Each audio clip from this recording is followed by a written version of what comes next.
उजनी आणि वीर धरणातून महत्वाची अपडेट आपल्या समोर येत आहे. उजनी धरणातून आज संध्याकाळी 90,000 क्युसेकचा विसर्ग, तर वीर धरणाचा विसर्ग मात्र मोठ्या प्रमाणावरती कमी करण्यात आला आहे.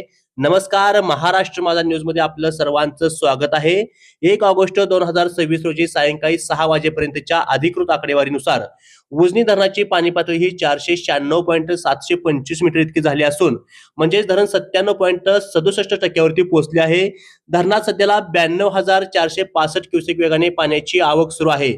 सध्याला उजनी धरणातून 81,600 क्युसेक पाण्याचा विसर्ग हा भीमा नदी पात्रात सुरू आहे. मात्र वाढत्या अवकेमुळे आज सायंकाळी हा विसर्ग वाढवून 90,000 क्युसेक करण्यात येणार असल्याची माहिती प्रशासनाने दिली आहे. दरम्यान सकाळी 64,000 क्युसेकच्या आसपास असलेले वीर धरणाचा विसर्ग आता मोठ्या प्रमाणावरती कमी करण्यात आला असून आज सायंकाळी 14,754 क्युसेक पाणी हे नीरा नदी पात्रात सोडले जात आहे. उजनी मधून 90,000 क्युसेक आणि वीर धरणाचा 14,754 क्युसेक विसर्ग मिळून तब्बल जवळपास 1,04,000 क्युसेक पाण्याचा विसर्ग हा भीमा नदी पात्रामध्ये सुरू आहे.